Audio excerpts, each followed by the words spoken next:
अस्सलाम वालेकुम दोस्तों, क्या अभी तक आप अपने यूट्यूब चैनल पर कामयाब नहीं हुए? इनमें जो सबसे बड़ी 5 मिस्टेक है वो आज मैं आपको इस वीडियो में बताने वाला हूँ।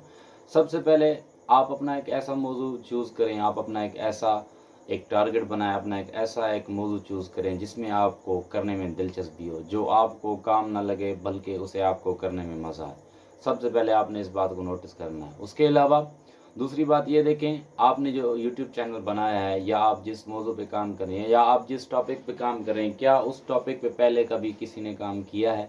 अलबत्ता अगर किसी ने काम किया भी है तो आपको उस काम को उससे बेहतर तरीके से अंजाम देना होगा, वरना आप यूट्यूब पर कामयाब कभी भी नहीं हो सकते।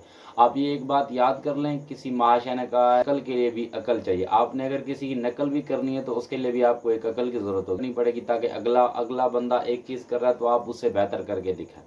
अगर आप ये चीज़ कर पाएंगे तभी आप यूट्यूब पे कामयाब हो पाएंगे। उसके अलावा अगर आप किसी की कॉपी कर रहे हैं तो आप उसकी कॉपी अच्छी तरह से करें। अच्छी तरह से करने का मकसद ये नहीं है कि जैसे उसने बोला है, जैसे उसने किया है वैसे ही आप अपनी वीडियो में करें, हर चीज़ वैसे करें जैसे वही कर रहे हैं, नहीं।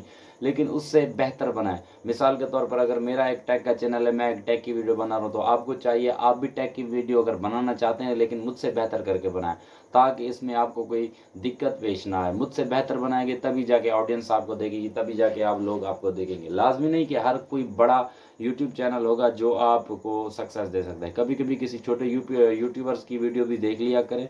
छोटे यूट्यूबर्स भी काफ़ी मेहनत करते हैं, उनसे भी काफ़ी सारी जो है इन्फॉर्मेशन आपको मिल सकती है। लाजमी नहीं जिसके 1 मिलियन सब्सक्राइबर हों आप उसी की वीडियो जाके देखें, उसी की वीडियो को जाके वॉच करें। ये कतई ना सोचें कि एक छोटा इंसान, एक छोटा यूट्यूबर आपके किसी काम नहीं आ सकता।